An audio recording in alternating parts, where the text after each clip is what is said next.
Home Depot's been looking a little, empty lately. And I'm not saying anything, but if every undocumented worker actually left the US tomorrow, a lot of lawns would look like a post-apocalyptic wasteland real quick. But this whole US-Mexico thing, yeah, it's complicated. And it's been complicated for centuries. See, these two countries are like that toxic couple who keep breaking up, bad-mouthing each other, but still somehow end up in the same bed. Economically, culturally, and politically, they're tied together whether they like it or not. So, let's talk about one of the most intense love-hate relationships in history. Get ready. This one's wild. Alright, first off, Mexico and the US? Yeah, they weren't always neighbours. Well, actually they were. But the borders weren't where they are today.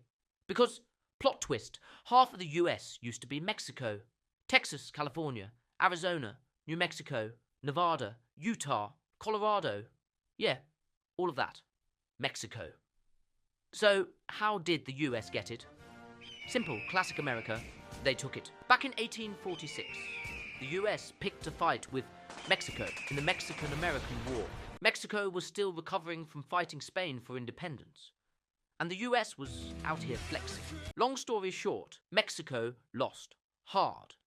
And in 1848, they signed the Treaty of Guadalupe Hidalgo, where the US basically handed them $15 million like, here's some gas money, we'll take half your country now.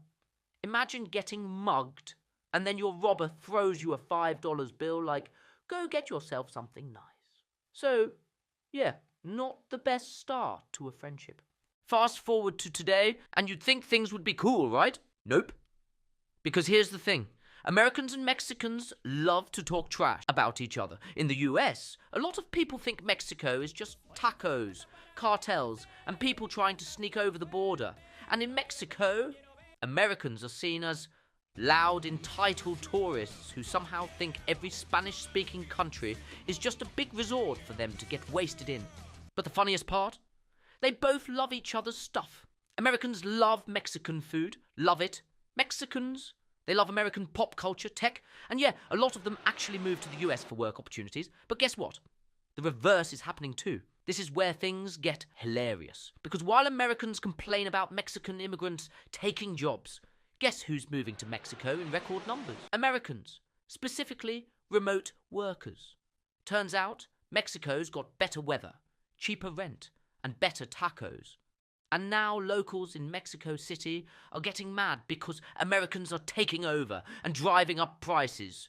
So the same people who were like, go back to Mexico, are now sipping margaritas in Mexico, complaining about other Americans ruining the vibe. You can't make this up. All right, let's talk cash.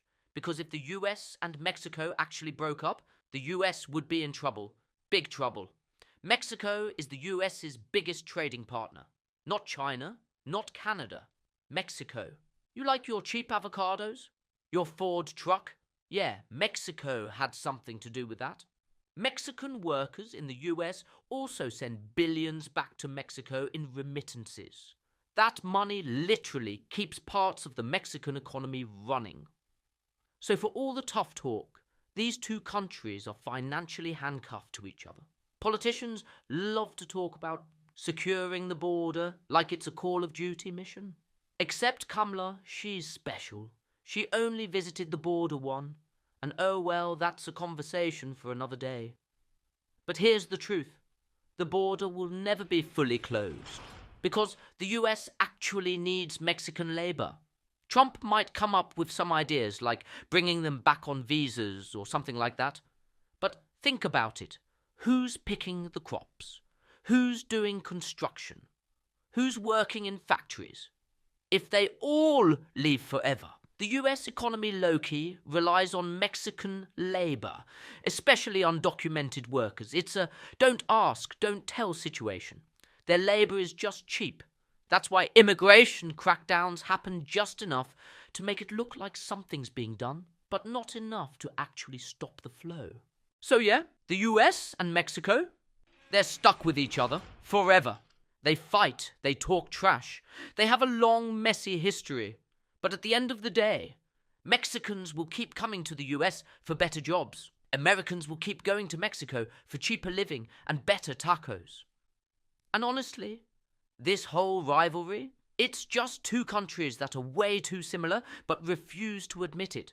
So next time you hear someone say, build the wall or Americans ruin everything, just remember, this is one of the most dysfunctional yet most profitable relationships in history.